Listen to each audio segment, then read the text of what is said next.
Praise the lord. దేవునికి మహిమ ఘనత ప్రభావం కలుగును గాక.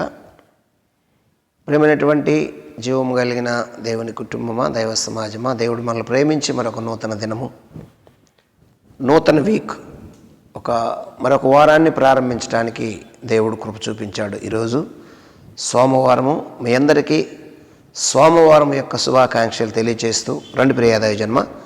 ఈ దినం కొరకు పరిశుద్ధాత్మదేవుడు ఏర్పరిచినటువంటి వాక్యము, మన కొరకు సిద్ధపరిచిన వాక్యము. మనము క్రిస్మస్ ధ్యానాలు చేస్తూ వస్తున్నాం కదా. నిన్న చదువుకున్న భాగంలోనే మరొక మాటను చదువుకుందాం. యెషయా గ్రంథము 7వ అధ్యాయము 14వ వచనాన్ని చదివి మనం క్లుప్తంగా దైవ ధ్యానం చేద్దాం. రండి ప్రియ దైవజన్మ. యెషయా గ్రంథము 7వ అధ్యాయం 14వ వచనం. కాబట్టి ప్రభువు తానే యొక్క సూచన మీకు చూపును, ఆలకించుడి. కన్యక గర్భవతి కుమారుని కని అతనికి ఇమ్మానుయేలును పేరు పెట్టును. ఇమ్మానుయేలును పేరు పెట్టును. ప్రార్థన. పరిశుద్ధుడు, ప్రేమ కలిగిన తండ్రి, స్తోత్రాలు కృతజ్ఞతలు చెల్లిస్తున్నాను. చదవబడిన వాక్యము అర్థము ఏంటో మాకు తెలియచేయండి, సారాంశం తెలియచేయండి, ఇరిచి వడ్డించండి. నాతోనూ మాతో మాట్లాడండి, నీ స్వరం వినిపించమని ప్రార్థిస్తూ మహిమ పొందమని యేసు నామములో స్తుతించి ప్రార్థిస్తున్నాను తండ్రి, ఆమేన్. హల్లెలూయా. దేవునికి స్తోత్రం. హల్లెలూయా. ప్రభునందు నాకు అత్యంత ప్రేమైనటువంటి జీవము కలిగిన దేవుని కుటుంబమా, దైవ సమాజమా, దేవుని ప్రజలారా, చదవబడినటువంటి వాక్య భాగాన్ని మనం ధ్యానం చేసే ముందు, యేసుక్రీస్తు ప్రభువారు భూలోకానికి ఎందుకు వచ్చాడు, ఆయనకి ఏం పని ఉంది, ఆయన జనన విధము ఎట్లనగా అనే విషయాల మీద మనము ధ్యానం చేస్తూ వచ్చాం. ఆయన జన్మించడానికి గల కారణం ఏమిటో, ఎన్ని కారణాలు ఉన్నాయో మనం ధ్యానం చేస్తూ వచ్చాం. ఈరోజు ఆయన జన్మించిన తర్వాత ఆయన తోడుగా ఉంటున్నటువంటి ఆ తోడు నీడ, ఆ కాపుదల భద్రత మరి ఎలా ఉంటుంది, ఎవరికి ఉంటుంది అనే విషయాన్ని మనం కొన్ని విషయాలు క్లుప్తంగా ధ్యానం చేయబోతున్నాం. జాగ్రత్తగా ఆలకించండి. చదవబడినటువంటి భాగంలో, కాబట్టి ప్రభు తానే ఒక సూచన మీకు చూపును. ఏం చూపిస్తాడ? సూచన. మీకు ఒక సూచన చూపిస్తాడు. ఆయన ఒక సూచక క్రియలు చేస్తాడు. తానే ఒక సూచన మీకు చూపించును అంటూ, ఏంటి ఆ సూచన అంటే, ఆలకించుడి. కన్యక గర్భవతి కుమారుని కని అతనికి ఇమ్మానుయేలును పేరు పెట్టును. ఇమ్మానుయేలును పేరు పెట్టును అంటే, ఇక్కడ కింద ఆ చిన్న అక్షరాలలో ఆ పుట్నోట్లో ఏమని రాయబడిందంటే, అనగా దేవుడు మనకు తోడై ఉన్నాడు. దేవుడు మనకు తోడై ఉన్నాడు చెప్పుకున్నాం. అయితే దేవుడు మనకు తోడై ఉన్నటువంటి ఆ సందర్భాలలో మనం జాగ్రత్తగా గమనిస్తే ప్రియ దైవజనాంగమా, ఇక్కడ కొన్ని మాటలు మనకు కనబడుతున్నాయి. ఈ ఇమ్మానుయేలు అనే పేరు హెబ్రీ భాషలో ఏమని రాయబడిందంటే, దేవుడు మనకు తోడు. ఇమ్మానుయేలు అనే పేరునకు దేవుడు మనకు తోడు అని అర్థమిస్తుంది. కాబట్టి రాజైన అహాజును యోధారాజును దేవుడు కాపాడతాడనే భావం కూడా ఈ పేరులో మనకు ఈ పేరు సూచిస్తుంది. కాబట్టి ఇది మనకు ఎక్కడ కనపడుతుంది అంటే, కీర్తన గ్రంథము 46:4 నుండి కొన్ని విషయాలు చూస్తే మనకు కొంత కనపడుతుంది. కీర్తన గ్రంథము 46వ కీర్తన 4 నుండి మనం చూస్తే కొన్ని విషయాలు మనకు కనబడతాయి. ఒక నది కలదు, దాని కాలములు దేవుని పట్టణమును సర్వోన్నతుని యొక్క మందిరపు పరిశుద్ధ స్థలమును సంతోషపరుచుచున్నవి. ఒక నది కలదు అని ఇక్కడ లేఖనం ద్వారా మనకు నేర్పిస్తున్నటువంటి పాఠము. అయితే ఇంకా కిందికి వస్తే, అక్కడ దేవుడు ఆ పట్టణంలో ఉన్నాడు, దానికి చలనము లేదు. అరుణోదయమున దేవుడు దానికి సహాయము చేస్తున్నాడు.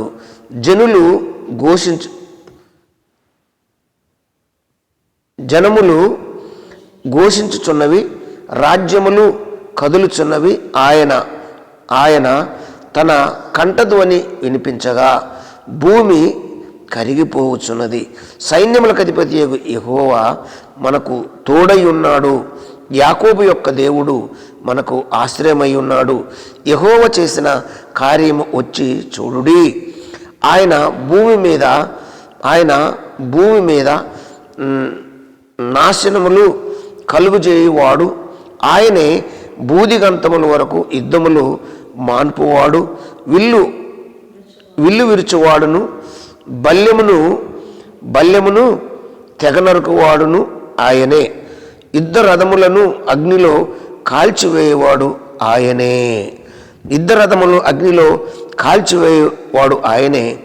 ఊరకుండుడి, నేను దేవుని ఊరకుండుడి, నేనే దేవుడని తెలుసుకొనుడి. అన్ని జనుల్లో నేను మహోన్నతుడును అగుదును.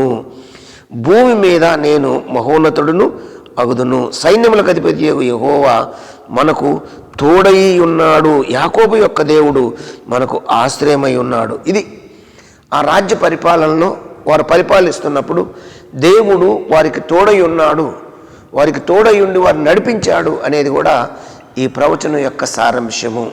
ఇమ్మానుయేలు, దేవుడు మనకు తోడు అంటే ఆ రాజులకు తోడై ఉన్నాడు, ఆ ప్రజలకు తోడై ఉన్నాడు అని ఇక్కడ లేఖనము మనకు సాక్ష్యం ఇచ్చుతున్నది. మరొక మాటను చూద్దామా? 8:8 యెషయా గ్రంథంలో 8వ అధ్యాయము 8వ వచనంలో కూడా మనకు ఒక మాట కనపడుతుంది. 8:8 ఏం కనపడుతుందంటే, పారును అవి యోధా దేశంలోనికి వచ్చి పొర్లి ప్రవహించును. అవి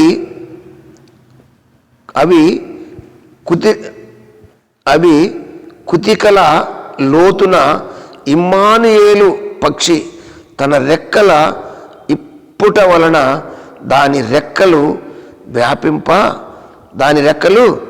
వ్యాపింపునని నీ దేశము వైశాల్యమంతటను వ్యాపించును.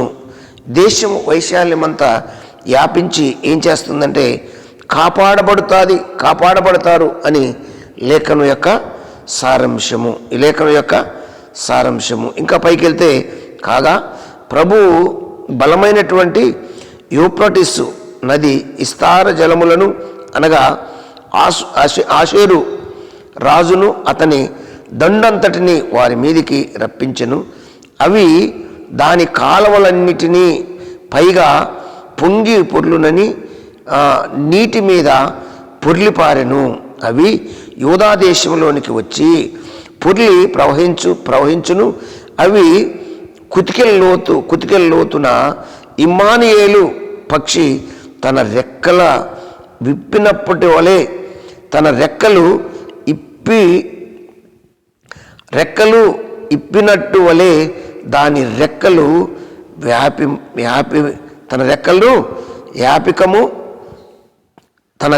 వ్యాపికమును దేశ వైశాల్యమంతటను వ్యాపించెను. దేశ వైశాల్యమంతా వ్యాపించి కాపాడి భద్రపరుస్తుంది. ఏది? ఇమ్మానుయేలు రెక్కలు రాజులను కాపాడి భద్రపరుస్తుంది అని లేఖనము సాక్ష్యమిస్తుంది. ఆ 10వ వచనం కూడా ఆలోచన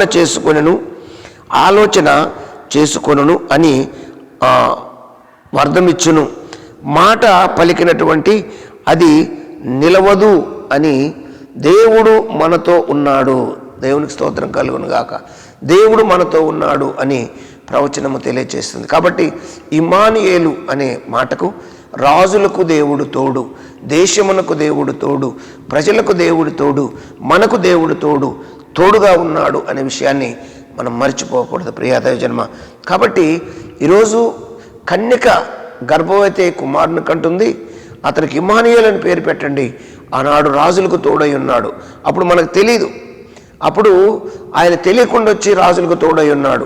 ఆయన పక్షిరాజు అయి వచ్చి ఆయన రెక్కల మీద మోపాడు. అందుకే దేశన్ గారు పాట పాడతాడు, పక్షిరాజువై నీ రెక్కలపై మోసితివే అని, నీవే నా తండ్రివై నా బాధ్యతలను భరించితివే అనే పాట ఉంది కదా. ఇదే ఆ ప్రవచన వాక్యము. ఈ ప్రవచన వాక్యంలో పక్షిరాజు రెక్కలు వ్యాపించినట్లు వ్యాపించి వారికి వస్తున్నటువంటి శ్రమలు, ఆ జల ప్రవాహములు, వాటన్నిటిని, ఆ నది ప్రవాహములను ఆపినటువంటి సహాయకుడు తోడై ఉన్నాడు ఆ రాజులకు, యోధారాజుకును, ఇంకొక రాజు ఎవరు, యోధారాజుకును, ఆ అహాజు రాజునకు తోడై ఉండి నడిపించినటువంటి దేవుడు ఈరోజు మనకు తోడై ఉండి నడిపించటానికి ఆయన ఇష్టపడుతున్నాడు. ఇంకా మిగతా విషయాలు రేపు కొన్ని మనము ధ్యానం చేద్దాం దైవజనమా. కాబట్టి ప్రభు తానే ఒక సూచన మీకు చూపును. ఆలకించుడి, కన్యక గర్భవతి అయి కుమారుని కని అతనికి ఇమ్మానుయేలును పేరు పెట్టెను. ఇమ్మానుయేలును పేరు పెట్టెను. ఆ ఇమ్మానుయేలు దేవుడు మనకు తోడు, ఆ రాజులకు తోడు, సమస్తానికి ఆయన తోడుగా ఉండి నడిపిస్తున్నాడు. కాబట్టి ఆ దేవుని తోడును మనం ఆస్వాదిస్తూ మనం ఏం చేయాలంటే క్రిస్మస్ వేడుకలను అనేకులకు సువార్త ద్వారా ప్రకటించాలి, మనము ఆనందించాలి, అనేకులను ఆనందింపచేయాలి. రండి ప్రియ దైవజనమా, ప్రార్థన చేద్దాం. పరిశుద్ధుడు, ప్రేమ కలిగిన తండ్రి, స్తోత్రాలు. ఇతబడిన వాక్యము నాయన అందరికీ అర్థమయ్యేటట్లు వారి హృదయాలు ముద్రించి, తండ్రి నీవు మాకు తోడై ఉన్నావు, మేము భయపడక్కర్లేదనే విషయాన్ని అందరూ గ్రహించుటకు సహాయం చేసి మహిమ పొందమని దినదీవెన దినరక్షణ దయచేయమని యేసునామములో అడుగుతున్నాను తండ్రి, ఆమేన్. God bless you. దేవుడు మిమ్మల్ని దీవించి ఆశీర్వదించును గాక. ఆమేన్.